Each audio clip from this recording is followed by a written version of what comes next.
Hey, friends, welcome back to another episode of the Field and Garden Podcast. It is your friend in flowers, Lisa Mason Ziegler, and I am pretty pumped today because I'm here with a friend that I haven't seen in a while, and we are seeing each other, although we're not together, and it's Lennie Larkin, long time, just a wonderful peer in flower farming, as well as we've done a lot of stuff together, and we're going to get to that in a minute. Hey, Lenny. Hi, Lisa. Thank you so much for having me today. I've been looking forward to this. This is totally my pleasure. So, friends, before we jump into this discussion today, just reminding you that this podcast is brought to you by thegardenersworkshop.com, where you can find all things flower farming, whether you are just getting started or you want to ramp up your business. Take a peek over there, and we'd love for you to drop in and check that out. So today, I know that many of you are probably know who Lenny is, but we're going to go down the path that for that one person that might not know who you are, Lenny. What do you think? I think there's probably a lot more than one, but yeah, sure. Let's start at the beginning. So we were asked to say where we met, and Lenny and I were just having a discussion. We are not sure what city or state we were in, but both of us served on the board of directors of the ASCFG, which is the Association of Specialty Cut Flower Growers, which is an amazing educational organization for the betterment of cut flower growers all over the world, but really big here in the United States. And so I was serving on the board and Lenny was serving on the board, and that's kind of where we met, right? Yeah, absolutely. I can sort of picture like a conference table in a generic hotel somewhere in the middle of the country. I remember pinching myself that we were on the board at the same time because I, of course, had known of you, and it must have been after Cool Flowers came out because I was a little starstruck and I was like, ooh, I'm Oh on the my board with gosh, Lisa Lenny. now. No, but it was wonderful being on the board with you, and you're decisive and you tell it like it is, and I like to think that I emulated that and kind of grew into my own as a board member to be decisive and helpful, but always like not hiding your opinions. I appreciate that. Isn't that so funny? I thought of you. Now there's a girl with the numbers. You were always the one, and look where you've gone now, right? But it's like there was a nice mix of personalities on the board, bringing different pieces, and you were definitely the number person, and Right. always had other views of, I mean, because you just don't have any idea the stuff you have to talk about at those board meetings, right? Oh, absolutely. I Yeah. mean, who knew, right? Right. And that's true. There's someone always looking out for people's feelings. How are the members feel about this? And there's someone else looking for some other interest or some other. And I was like, what about the business? What about the numbers? Yeah. Exactly, exactly. So I think maybe we were in Ohio at Oberlin in the home office, maybe. Maybe with some Brussels sprouts. I was just going to say the home of the Brussels sprout, y'all. That's such an inside story. The restaurant in this Oberlin hotel, which was the best sleep I have ever had in any hotel. It just was quiet. The rooms were dark. They were very comfortable, but their restaurant wasn't it Brussels sprouts with drizzled honey and truffles? I think it was. There might even have been some bacon in there. Yes, Maybe. yes, yes, Yeah. yes. So good. Oh my goodness. They had to like buy a dump truck load when they knew we were coming. Anyway, already going down a rabbit hole. So that's how Lenny and I connected. And then we also kind of our paths crossed as we were both speakers at assorted conferences, mostly ASCFG conferences. And just, I really came to respect Lenny's knowledge level and the numbers game of the flower farming business because, don't we hear it all the time that I hear, you can't make any money flower farming. And then you look at the person saying that, and there's actually been no business strategy whatsoever. It's been free flowing money, buying any and everything they thought they needed for the next 10 years. Right. And I just love that your approach. I mean, your new book, Flower Farming for Profit, is just such a needed piece for people. And it's just such a great resource that I think will be timeless in our industry. I think we were just speaking earlier. I think 10 years from now, this will be as popular, if not more popular, and in need by flower farmers. So Thank you let for me, saying that. Yeah. well, but it's this the honest to goodness truth. I can remember somebody saying this to me about cool flowers, about cool season hardy annuals, and there's just no one size fits all with cool flowers, and that makes it hard. Well, the same thing is about true with numbers. And Right. I can just remember somebody that I greatly respected, Nancy Hugo, saying to me, "You took a really hard subject and made it doable." And that's what you have also done here. So, Lenny, tell us kind of what was your, and I don't even know that I really know your journey into flower farming. So I'm really interested to hear how this whole gig get going. Well, it was sort of roundabout, like it was for many of us. But I came from a background in adult education and career training. I used to work in refugee resettlement where I would help teenagers who had just arrived in the country kind of get through high school and figure out their paths after high school and figure out vocational training programs for them. And I was teaching English as a second language too, and just really focused on education and social work and that kind of thing. But I sort of had this very early in life, like breakdown or midlife crisis in my 20s, like early 20s, where I was like, this is important work, but it's not feeding my soul. It doesn't feel like what I was meant to do. And I always dreamed of kind of getting into agriculture or getting back into agriculture because I worked on farms a little bit in high school. I was sort of a hippie. I wanted to be outside. So in my 20s, I sort of made this big shift. I moved from Boston out to California to learn how to teach farming. I went to the farm and garden program at UC Santa Cruz, which is like an internship and a really, really intensive apprenticeship that lasts a whole season. And I went there with the explicit purpose of, learning how to be a better farmer, but learning how to teach farming. And that was in 2011. And I was in my late 20s and I did that. And then I worked there for a year teaching the new people how to farm and how to teach farming. And then I moved up to Sonoma County, which is a few hours north of there, to run a nonprofit vegetable farm, which is hilarious because now I hardly remember how to grow vegetables. But it was a perfect position for me because it was half production, like growing crops, but then half, really more than half, teaching everyone else how to do it. Volunteers, children, families, interns, apprentices, the community, all that. Mhm. And so I was doing that. I was farming and I was teaching farming, but we started growing some flowers on the side. And as it happens, I just fell in love with flowers. And I think this part of the story is so familiar to probably everyone listening because they can remember the moment where they fell in love with flowers, right? It was just, I found this passion like I'd never felt for anything else. I was one of those people who I didn't think I would ever have one passion. I just hadn't found it. And here I was staying up all night reading blogs and reading about flowers. And, the rest just kind of like catapulted from there. I started my flower farm, B-side farm on the side around 2014, and then left the other job and then ran my farm for 10 years in California. Just moved up to Oregon last year and have been building the educational side of my business, kind of bringing it back full circle to be teaching and farming at the same time. That is so incredibly, I did not know that. I didn't know what you started out, what your first jobs were. And I think it all plays a part, right? I Yeah. mean, it's like you look back now and you're still a baby. You're young, Well, thank but you. you can really listen, you look back over the years and it's like that was all, it all fed to where I've come to today. And that is just so awesome. So you say you're teaching and farming. So tell us what you're up, what you're kind of up to out there in Oregon. Are you selling flowers or, and I thought I saw, were you feeding people too or something?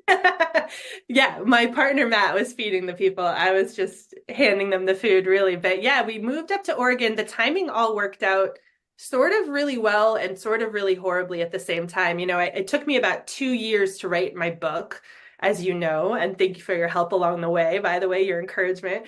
But so I was starting to write the book. We started to realize we were going to move to Oregon because we were ready to buy property, but we weren't going to be able to do it in Sonoma County. It's like one of the most expensive places on earth to live.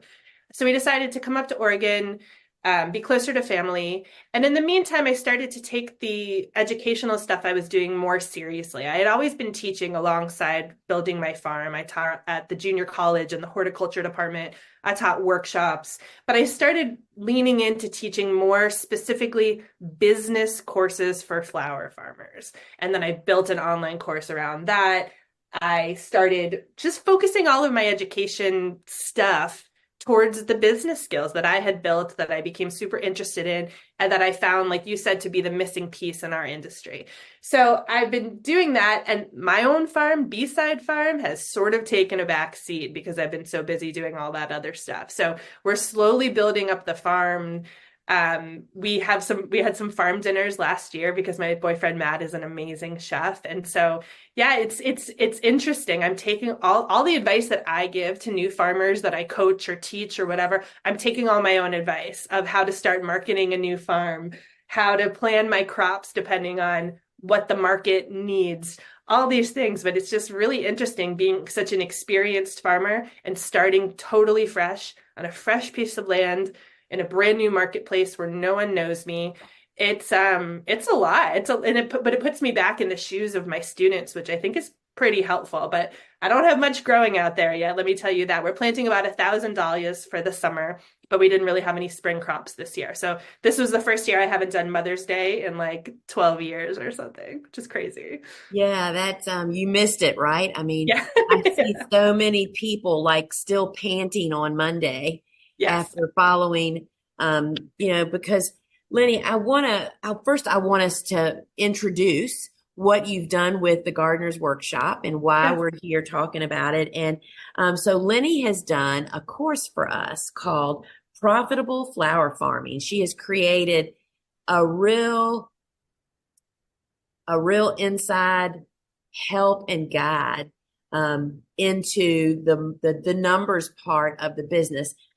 Tell us just a little bit about the course and kind of why you decided that you wanted to do that. Because you actually reached out to me, didn't you? I'm I trying. did. I pounded on your door. I Yeah, wouldn't you take no did. for an answer. Yeah, you did. And because of our history, it was like, well, I know you're a great teacher. Let's take a look at this. So tell us just a little bit about it. Absolutely. Well, first of all, teaching with you guys is it's a dream come true. I always tell new farmers to kind of hitch their wagon or hitch their horse. I always forget what that saying is, but to partner with other businesses that they share kind of a moral compass and they share similar goals. And that's how I feel about you and what you've created at the Gardener's Workshop. So being in your list of teachers is just honestly it's dreamy for me, and I'm so grateful. I love what you guys do. And so this course is really trying to demystify the world of small business ownership for new beginning part-time flower farmers. It's helpful even if you've been farming for a long time, because honestly, a lot of people started farming and then it's only many years later that they come back and try to build the business behind the farm. But really, we speak to people who are just getting started, just learning what it means to be a business owner. So things like crop planning, things like how much money you can make on a flower farm and how to think about that realistically, just kind of diving into some of those conversations so that they're not overwhelming. And so you don't have to wait until you're 5 or 10 years into running your farm before you can start to build the roadmap. Right.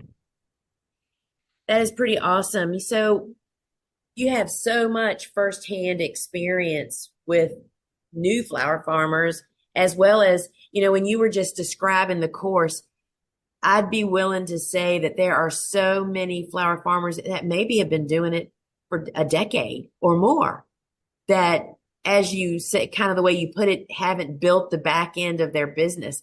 They don't know. They're just Right.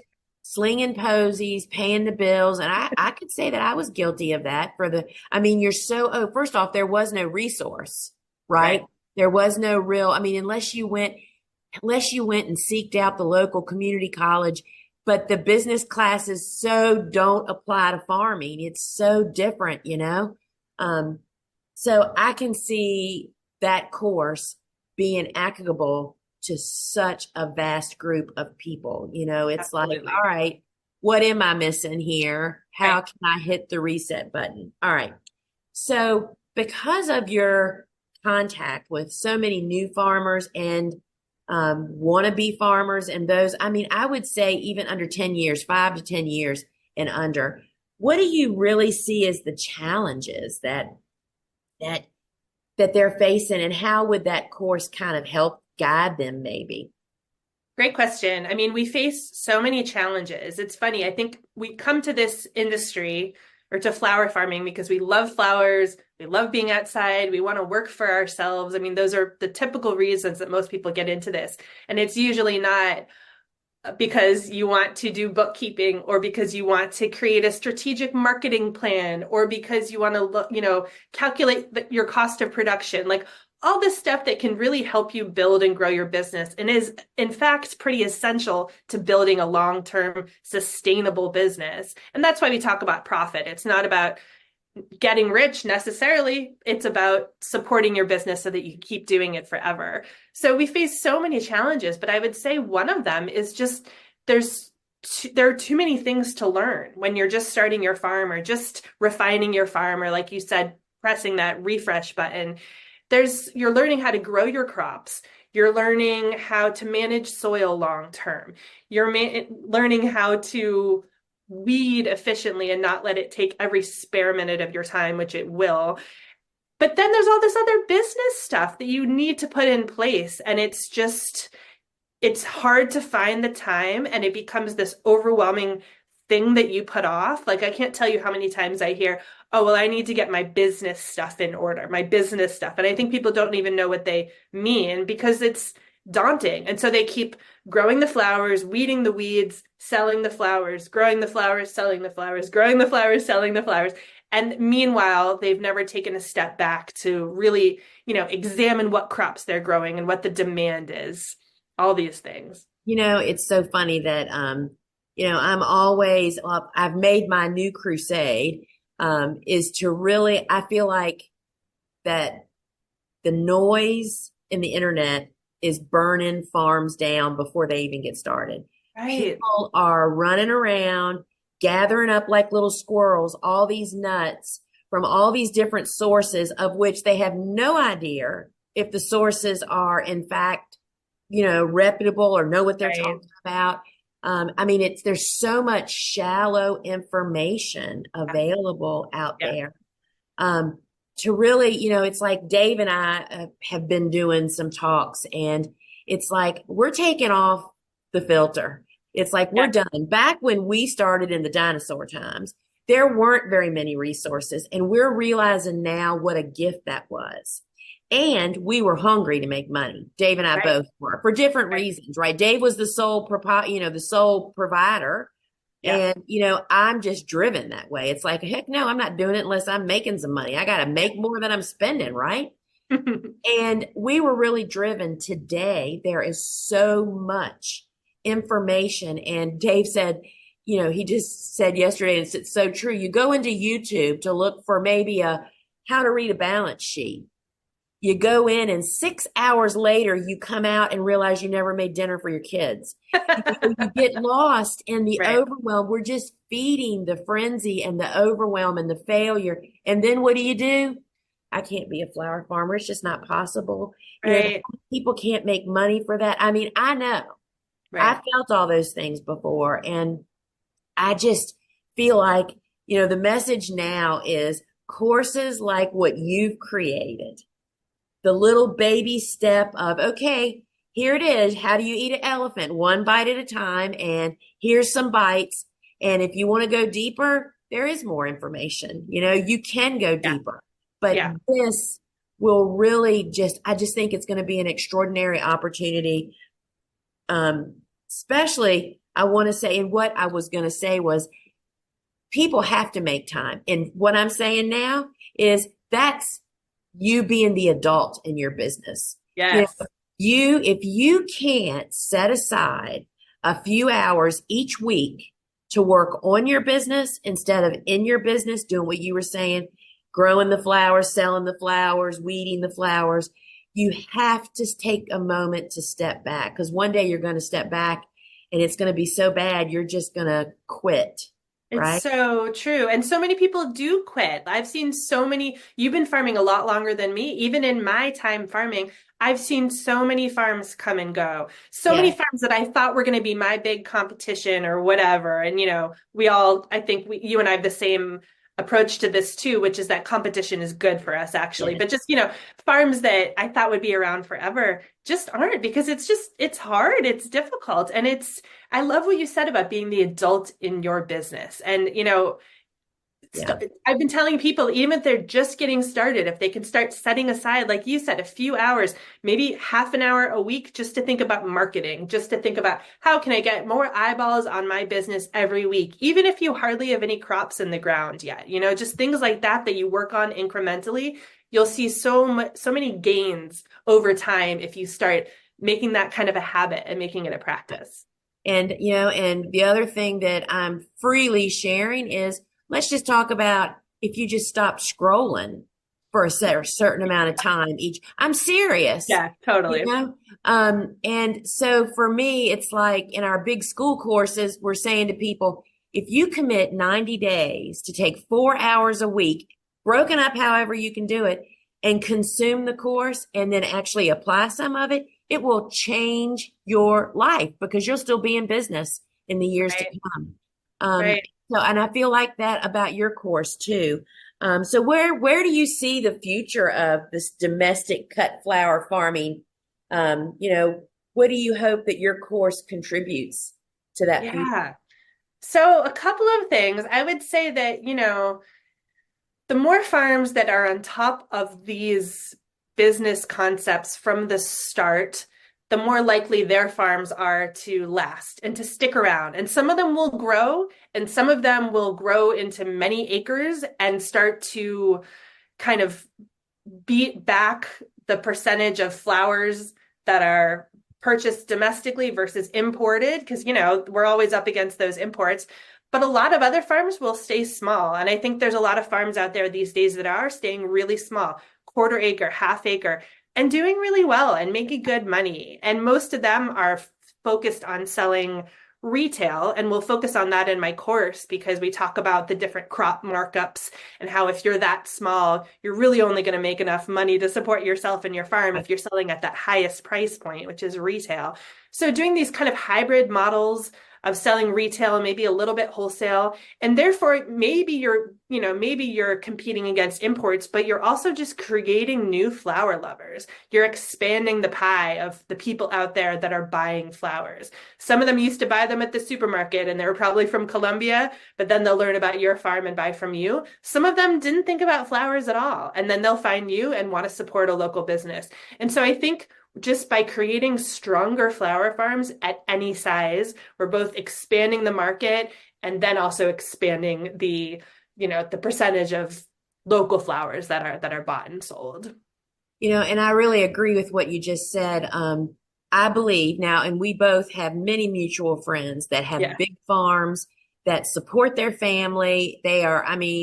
I always instantly go to Steve and Gretel. I know. I was like Stephen Gretel. Yep, they're incredible. 19 houses. And it's so funny. Every time I interview them once a year, usually, because, they do a course with us too.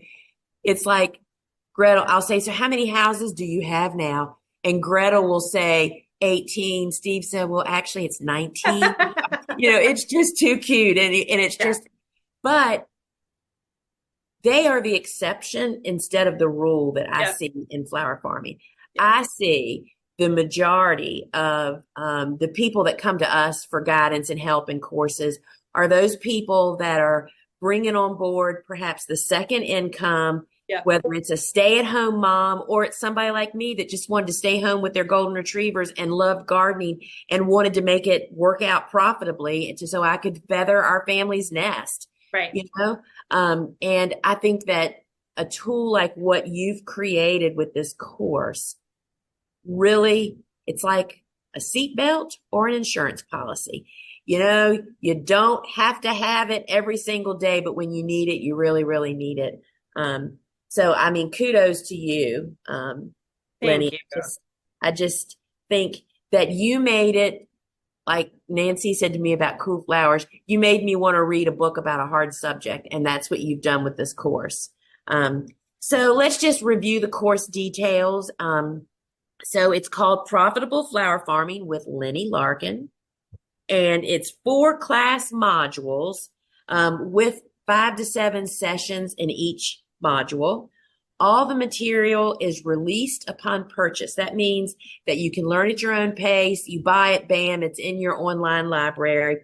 You have unlimited lifetime access. And, I'm often asked, what does that exactly mean? I say, well, as long as there's internet and you have access to it, you can log on to your online library, right? And I know you have handouts and worksheets, right? And because of the platform that we use, you can actually watch it on a phone app, you can watch it on your tablet or on your computer, and you can even listen to it as a podcast. And I don't know about you, Lenny, but I definitely learn from repeat. They say 7 times, right? You got to be touched 7 times by something. My general practice is to watch a course, if I can, watch it all the way through. And then I listen to the course like a podcast, because I can do that driving down the road, working out in the field, because you hear things that you never heard the first time around, right?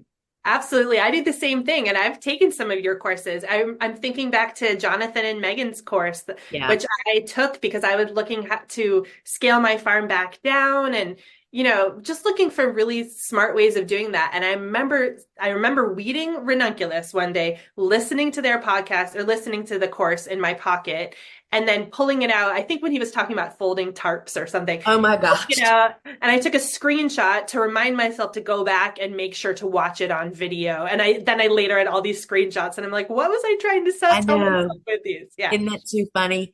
But yeah, we really try to make it easy for people to digest it. And you have lifetime unlimited access. That means that you can watch it and listen to it today, and you can listen to it again next year, because particularly with your course, people definitely need to redo it over and over as their business develops and changes.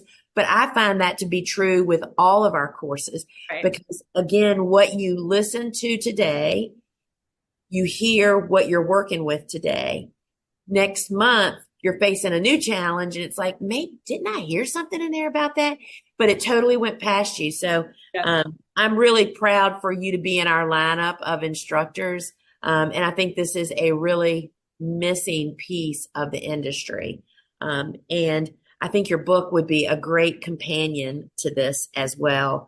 I could see a highlighter, the book, the course, just really getting people to dive in to something that they will never embark on their own without your encouragement, I love that. And you said a highlighter, it's like we tried to make this course really accessible. So there are no complicated spreadsheets, which was hard for me because I love spreadsheets. There are no really, advanced technology things you need to do. You can do most of this with a pen and a piece of paper and your brain. It's actionable, it's digestible, it's not intimidating at all. And that's really true, because I am not a spreadsheet person. I have 2 spreadsheet people on our team that are like super spreadsheet people. Yeah. And it's like magic to them. And I look at it and it's like it's written in Chinese as far as I can tell. So I think that, and that's always what people can aspire to, right? Right. But you've got to just get that groundwork going. So Lenny, thanks so much for joining me here today. Thank you. It's so nice to see you. I'd love to see you in person one of these days. Yes. All right, friends. So remember, it'll be in the show notes below, all the links you need to get to whatever it is that you need here from the Gardener's Workshop, including Lenny's new course, Profitable Flower Farming. And I can't recommend it enough. And friends, till we meet again, ciao.